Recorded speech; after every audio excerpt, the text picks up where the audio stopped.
Now, some of you might have come across a video series I did 2 or 3 years ago now. It was back whenever I started this channel. I wanted to get more into horror classics and read where inspiration for new modern horror came from. And in doing so, I created a little series called The Exorcist Effect, where I read classic religious horror, so The Exorcist, The Omen, and Rosemary's Baby, the three classics that make up the holy trinity of The Exorcist Effect. So it was a really fun time, and I really love getting into religious horror, demonic side of things, and also just anything to do with that realm. I'm not religious myself, which is probably why I really enjoy getting into that world, because it's not something I'm familiar with. With that being said, I am continuing this little mini series, not The Exorcist Effect anymore, because I'm expanding, and rather than focusing on classics, I'm looking into more modern stories. Let me know your favorite religious horror story down below, and let me tell you the books I'm going to be reading. So the first one will be The Unworthy by Augustina Bazarica. I am so excited to read this book. I love Tender as the Flesh and 19 Claws and a Blackbird, 19 something like that, her story collection. And I just know that this author is somebody that I will read from all the time. I'm so excited to read this book and see what I think. It's super short, but it is about a nun who is living in a dystopian world and following, like the sisterhood in this convent. So I'm very intrigued to see where this one goes. Then, this is going to be a bit of a spoiler, but I am already reading these books, which is why I don't have this one right now, but I will be reading The Starving Saint by Caitlin Starling. I have been so excited for this book. Cannibal nuns? Are you kidding? I'm so intrigued by this story, and I love this cover. It is so chaotic and I'm here for it. So I am reading this book now and so excited to get further along in this story. I am only 6 chapters in, so it's really early doors. But I'm not going to tell you too much at this point. We will come back to this when I get into that segment. And finally, the last book that I will be reading in this vlog is The Night Prophets by Paul F. Olson. It is very difficult to read. Like, you can't even see that. There is text right here, and I have no idea what it says. I'm reading it because it is religious, and I'm also reading it for another vlog, but look at this edition. This is so pretty. And the sprayed edges. Also, it's got like these little clasps. Such a pretty edition. I'm so excited to read this. But yes, I have chosen this book because it is religious. It is my Twisted Retreat copy, and I am working on another project as well. So this one is going to be the last book that I pick up in this video. Whoa. So these are your 3 books that I will be reading in this video. And like I said, these are more modern horror stories. They're all released in the last 2 to 3 years. Again, let me know in the comments what your favorite religious horror story is, and if you've read any of these books as well. Let me know your thoughts down below.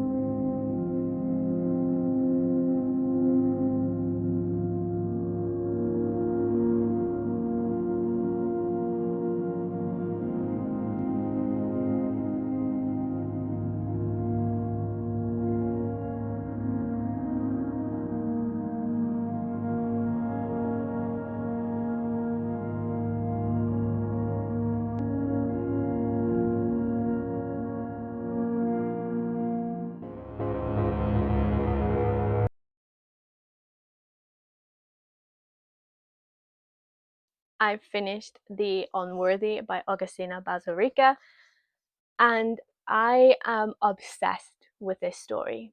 I love the format that it's written in. It is so unique and it is so intriguing. It's been written in the perspective from this nun who is locked up in a cell in a convent of other sisters, and they have been facing a climate catastrophe in this dystopian world. They're now cut off from the rest of this world in their compound, essentially. And she's been locked in a cell and she's writing anytime she has a chance that she isn't going to be found.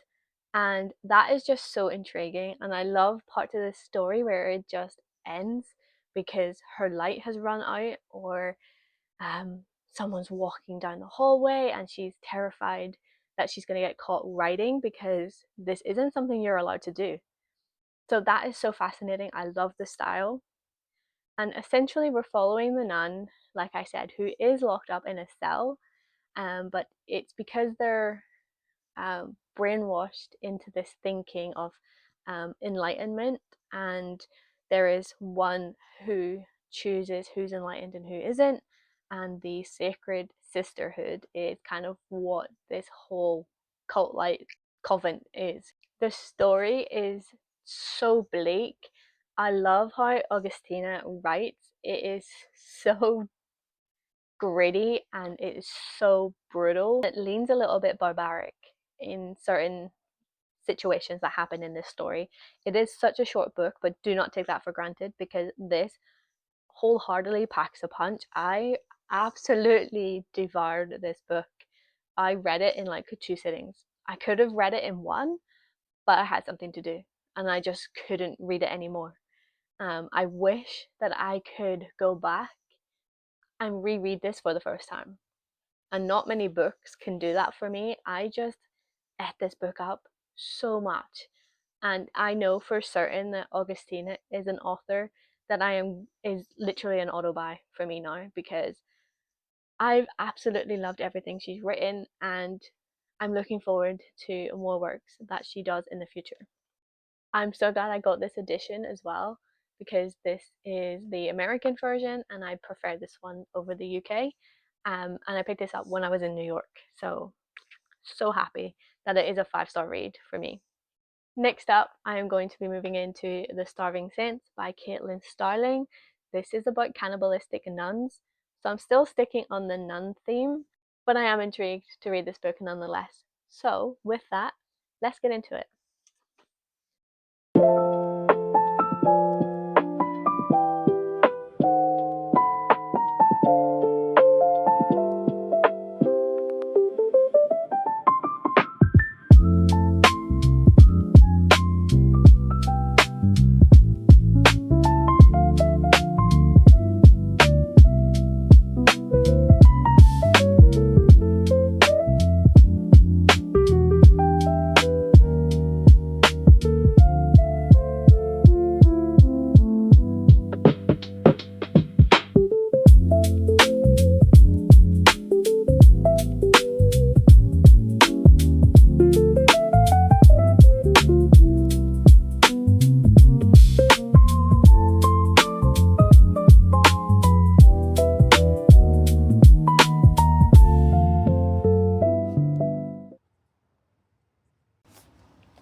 So, The Starving Saints.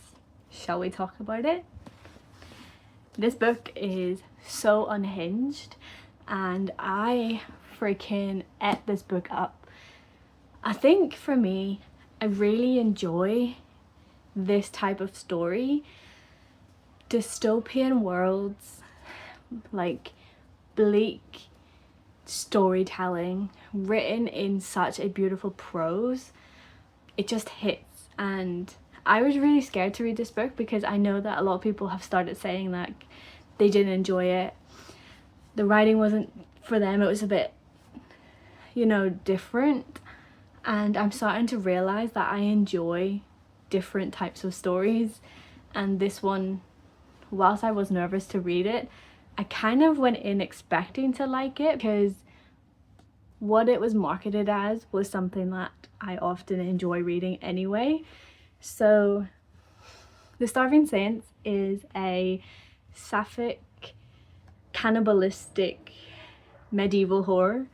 I would say it is more of a fever dream-esque, and it leans very fantastical because of the beautiful prose that is in here.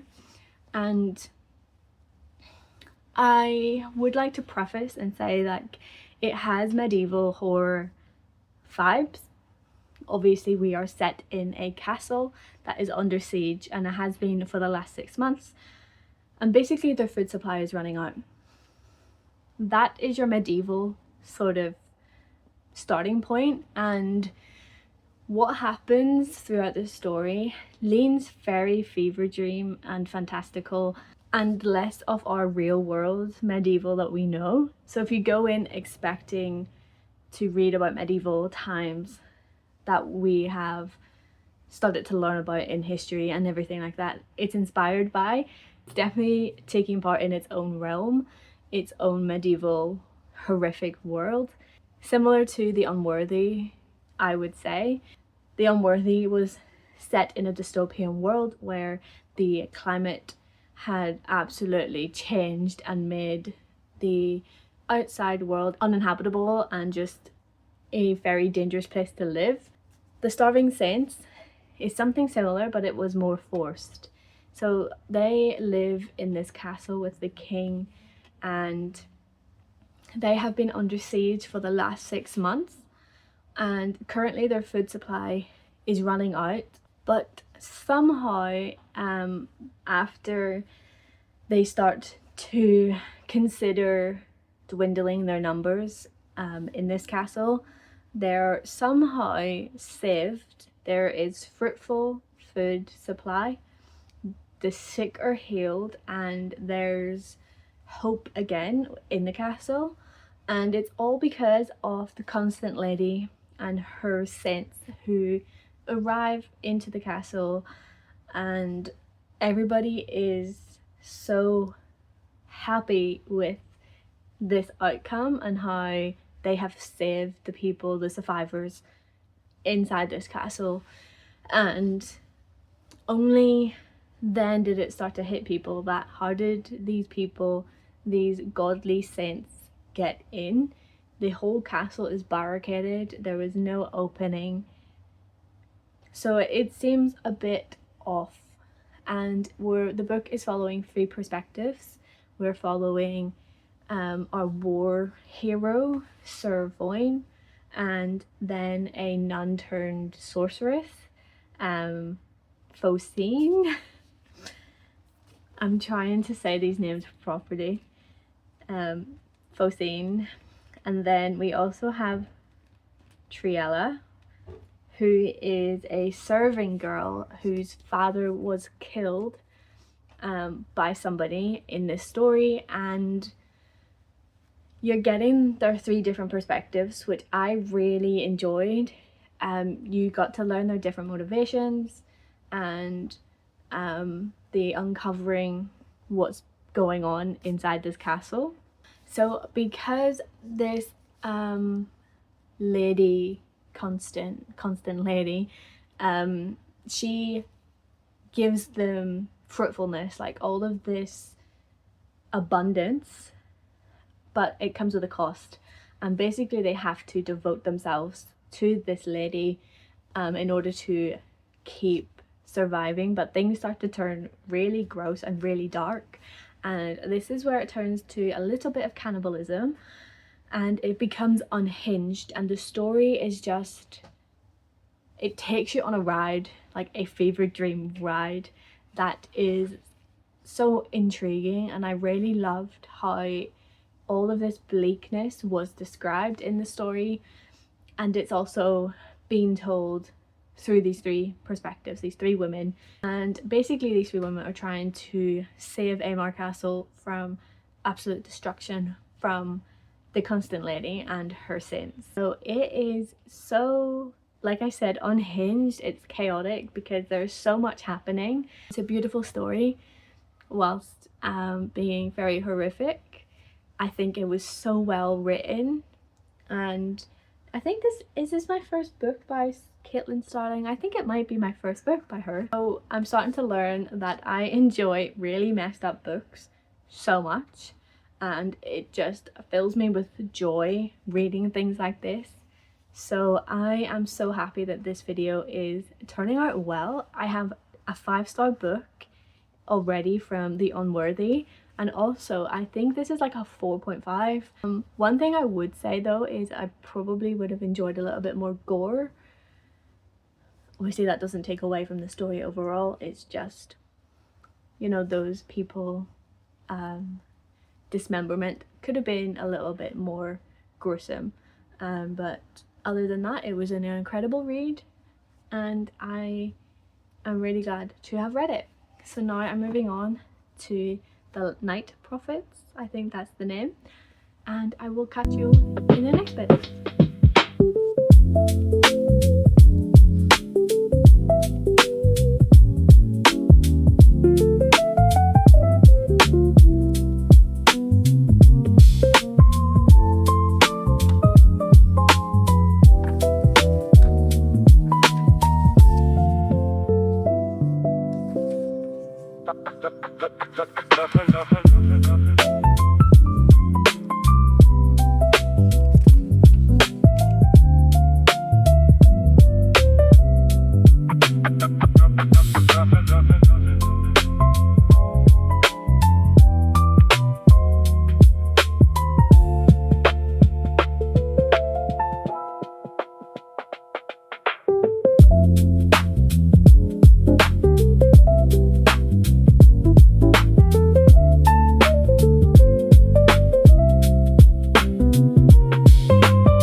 So friends, I have now finished The Night Prophets by Paul F. Olson. So I've had really good reads for this video and I was so hyped, hoping that this one would also live up to The Unworthy and Starving Saints.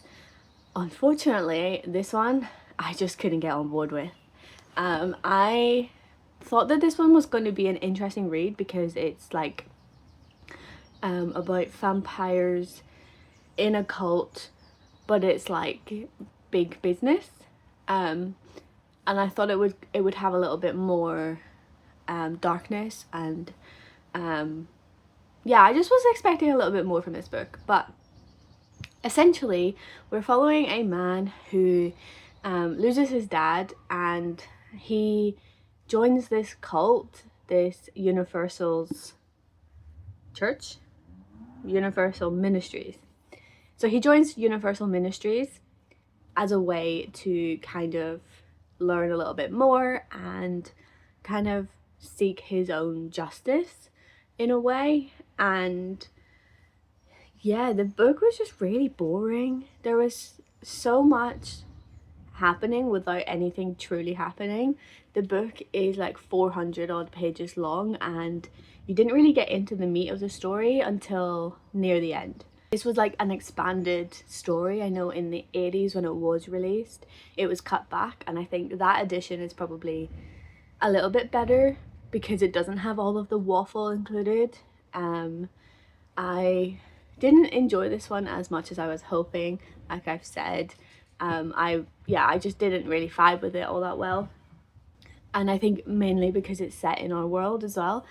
So the Universal Ministries is a cult, but it's like religion as big business, and it's a look into what evangelical sort of big business corporation religion is.